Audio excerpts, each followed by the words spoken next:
my people, ladies and gentlemen, nk'ibisanzwe rero iyi ni Yacu TV, umuyoboro mwiza cyane ugenda ubagezaho amakuru agiye atandukanye agenda avugwa hano mu Rwanda, ariko by'umwihariko twewe twibanda mu makuru ya siporo. Nk'ibisanzwe rero turi live hano mu Nzove, ni ku kibuga cy'imyitozo y'ikipe ya Rayon Sport. Twari dufite amakuru ko ikipe ya Rayon Sport igomba gukora imyitozo kuri saa 9 zuzuye hano mu Nzove, aho twari twamaze kuba dutahura amakuru ko rutayizamu w'umunyasenegal yamaze kuba amanuka, ndetse yamanukanye n'indi ntwaro karundura ikomeye cyane. Bagomba kuba baza hano mu Nzove ndetse no kubona umutoza mushya w'ikipe ya Rayon Sport, ariko imyitozo yaje kuba isubikwa. Ubwo rero tukaba twahageze kugira ngo dukurikirane akantu ku kandi tumenye n'icyatumye iyi myitozo ihagarara, ariko twaje kumenya ko ikipe ya Rayon Sport umukino yari ifite kuri uyu wa kabiri yagomba gukina n'ikipe ya Etincelle waje kuba usubikwa, hanyuma ukaba uzakomeza nyuma ya Noheli mu matariki 27. Hakaba hategerejwe ko Rwanda Premier League isohora indi fixtures nshyashya igaragaza igihe aya mayikipe azongera kuba yesurana. Gusa mbere yuko dukomeza, reka mbanze nkubwire uko amayikipe ayoboye ayandi hano, ngendeye kuri iyi fixtures Rwanda Premier League yamaze kuba ishyira hanze. Ikipe ya Polisi iracyayoboye n'amanota yayo 29, hanyuma ikipe ya APR Football Club nayo yafashe umwanya wa kabiri. Ikipe ya Marine ikaba yageze ku mwanya wa gatatu n'amanota 21. Ikipe ya Rayon Sport iri ku mwanya wa 4 n'amanota 20, hanyuma ikipe ya Musanze Football Club iri ku mwanya wa 5 n'amanota 19, ihuriyeho n'ikipe ya Kiyovu Sport ndetse n'ikipe ya Mukura Victory Sports Elwazile. Nuko nguko rero byifashe binahagaze kugeza maginga ya. Ikipe ya Rayon Sport rero yari ifite umukino kuri wa kabiri yagomba gukina na Etincelle, hanyuma nayo yawutsinda ikabifashe amanota agera kuri 23, ikongera igafata umukeba wayo APR, ariko iyi match ikaza kuba yasubitse. Byari byiteze rero ko hano mu Nzove baza kuba abahakorera imyitozo ibanziriza ya nyuma yagomba kuba ku isaha 9. Niyo mpamvu twari twahageze, kuko twari dufite amakuru ko iyo myitozo iza kuba, tuza gusanga rero harimo hakiniramwe abana bato nibo baje kuba bakorera imyitozo, kuko bo bari bamaze kuba bamenya ko ikipe ya Rayon Sport itaza kuba ikora imyitozo. Imyitozo rero ikaba irasukurwa kuri uyu wa mbere. Amakuru twari twamaze kuyakandagira ko ikipe ya Rayon Sport ejo ku wa mbere ku isaha 9 zuzuye ari bizabitangiye imyitozo yayo karundura karahabutaka kuri uyu wa mbere rwose yitegura ikipe ya Etincelle. Ikipe ya Rayon Sport rero Foringany yagarutse, yamanutse ku munsi w'ejo, yarakandagiye hano i Kigali, ariko mu makuru dukuramo indani ntabwo yamanutse wenyine, yamanukanye n'umukinnyi ukomeye cyane uje kuba akina muri ekipe ya Rayon Sport.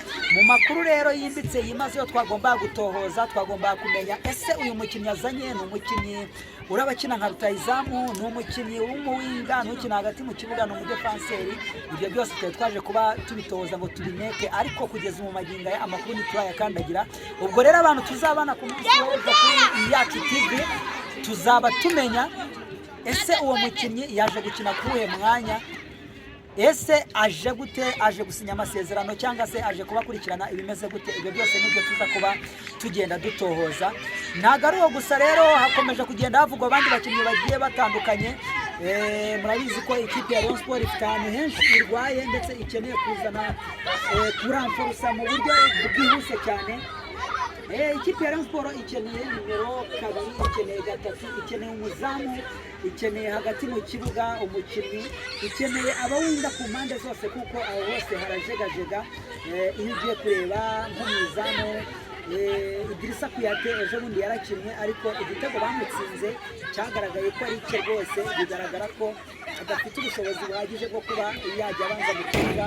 Twarabibonye urwego rwa Pavel Nzira, urwego rwa Mugisha Yves turaruzi. Hakenewe rero umuzamu ukomeye cyane.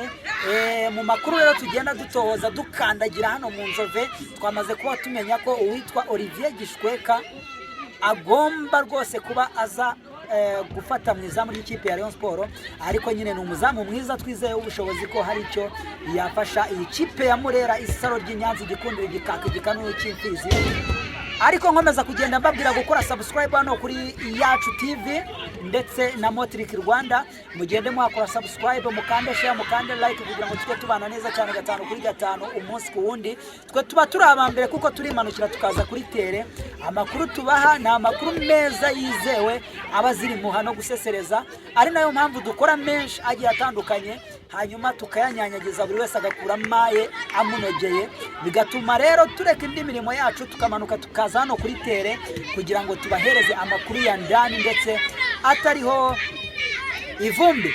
Ikipe ya Rayon Sport rero iri mu biganiro n'umukinnyi ukina muri ekipe ya Mukura, ariko hakaba bamwe mu bayobozi batagenda bumva cyangwa se bemera iyi transfer y'uyu musore bamwita Samuel Pipongo. Samuel Pipongo ni umukinnyi uri kugenda avuga muri ekipe ya Rayon Sport, ariko mu makuru tugenda dukandagira kuko twe nk'abanyamakuru turaneka tukamenya ngo ese koko uwo mukinnyi uje yaba ari ku rwego rw'ikipe ya Rayon Sport. Uyu Samuel Pipongo ni umukinnyi ukinira ikipe ya Mukura Victory Sport Elwazir, ariko nanone ni umukinnyi utabanzamo kuko umukinnyi bakina ku mwanya umwe Eritatu yaje kuba mushyira ku gatebe, ni umukinnyi ukina asimbuye. Ubwo rero buri wese akaba yakwibaza ngo ese koko Samuel Pipongo ni umukinnyi uje muri Rayon Sport kandi akina muri Mukura asimbuye, mu gihe ikipe ya Rayon Sport abakinnyi iri gushaka magingo aya ngaya ni abakinnyi bakomeye cyane bagomba kuza bakora ikinyuranyo kandi babanzamo, kuko ikipe ya Rayon Sport ikeneye abakinnyi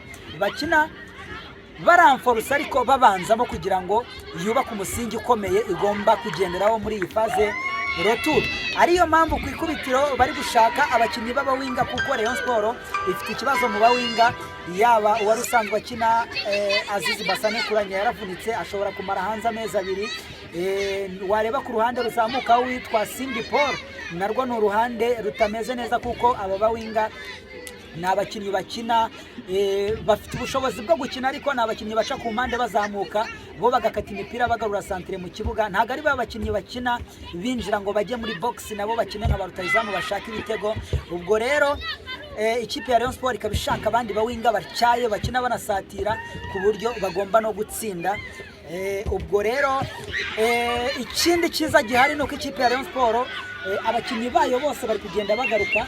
Mwarabibonye ko Guruwari Tambe Ngongo yatangiye kugaruka mu myitozo, ari kugenda amera neza cyane. Uwitwa Bigirimana Bedi kuri uyu wa mbere aba yakandagiye hano mu kibuga, aba yahageze neza cyane yatangiye imyitozo na bagenzi be. Foringanye wari muri Dakar Senegal wari wagiye gusuhuza ababyeyi, biravugwa ko rwose nawe yakandagiye hano i Kigali, ndetse nawe kuri uyu wa mbere araba yatangiye imyitozo. Ni ukuvuga ngo ugiye kureba abakinnyi bose b'ikipe ya Rayon Sport baraba bagarutse, nubwo wenda atari ijana ku ijana ko barabinjiye mu kibuga, ariko uwitwa Foringanye araza atangira imyitozo ndetse atangira no gukina. Mwarabibonye ko uwitwa Sumani we yaragarutse ndetse yatangiye no guhindura ibintu.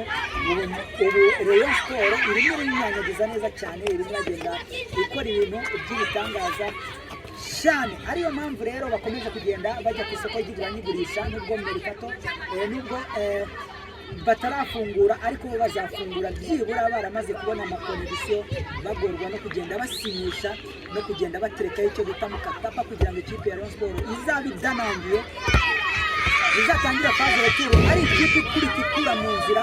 Mwarabibonye ko n'ubu ngubu yatangiye kuza mu mujyo mwiza wo kugenda ihiha amakipe. Ejo bundi yaje kuba ikubita ikipe ya Gorira 2-1. Turabibona ko rwose ikipe ya Rayon Sport yatsinze kandi igatsinda neza ikomveka. Muri icyo gihe rero izaba yamaze kuba imanura abakinnyi b'ikura nkota baremereye, izaba noneho ari ikipe yubatse ihamye iri kugenda ikubita umuhisi n'umugenzi, kuko nujya kureba kuri atake iraba yagaruye Foringanye, ifite Asumani, ifite Habimana Yves. Niza kumanura rero abawinga babiri bacyaye baryana, ubusatirizi bw'ikipe ya Rayon Sport buraza kuba burindwa mubi. Ama ekipe yayitsinze ndetse n'atarayitsinda yose azaba agiye kwiga umupira. Hanyuma hagati mu kibuga witwa Ndayishimiye Richard arariponda neza cyane, ni umukinnyi mwiza, ariko akeneye umukinnyi ukina nka nimero 10 umeze neza cyane. Biravugwa ko rero ikipe ya Rayon Sport igomba kuba igarura nanone umwana w'ikipe ariwe Muhire Keve, ashobora kuza akaba yabafasha hano hagati mu kibuga. Ariko nanone baramaruna umukinnyi ukomeye cyane uri kugenda avugwa muri transfer y'ikipe ya Rayon Sport ko agomba kumanuka. Uwo nguwo yitwa ni umukinnyi wahoze akinira ikipe ya Gasogi United, akaba yaragiye gukina muri ekipe ya Jamus. Uyu musore rero akaba rwose aramanuka muri ekipe ya Rayon Sport, akaba nta wundi rero ni Jawanesh Maripangu Christian Honorable Theodore, akaba ari umukinnyi wahoze ukina ikipe ya Gasogi United. Murabizi ko ubwo yajyaga mu ikipe ya Jamus n'ubundi ikipe ya Rayon Sport yari yamaze gukubita amafaranga ku meza ndetse n'ibiganiro bigeze kure, ariko biza kurangira aba agent be bayobeje transfer bisanga yamaze kuba sinya mu ikipe ya Jamus. Uyu musore rero akaba yagarutse ku meza mu buryo bukomeye cyane n'ikipe ya Rayon Sport, kuko mu makuru twamaze kuba dutohoza nuko hariya muri Jamus bamaze kuba bavuga yuko bagiye kugabanya umubare w'abanyamahanga. Kwikubitira rero barahera kuri Muhire Keve, kuko nubundi uyu Maripangu yari yaramwicaje, akaba rero araza kuba amanukana n'uyu mwana w'ikipe baza hano muri Rayon Sport mu gihugu cy'u Rwanda. Nuko nguko rero ibintu bimeze. Reka nongere mbibutse gukora subscribe hano kuri Yacu TV ndetse na Motric Rwanda kugira ngo tujye tubana neza cyane 5 kwa 5. Hanyuma mwibuke kwemeza all notification kugira ngo ibiganiro byacu bijye bibageraho mu bambere. Reka mbabwire ngo ngiye turi kumwe, nitwa Vedaste, ndabakunda cyane. Amahoro y'Imana bane namwe, kandi uyu mwaka uzababere uw'ishya n'ihirwe, Uwiteka abagende imbere.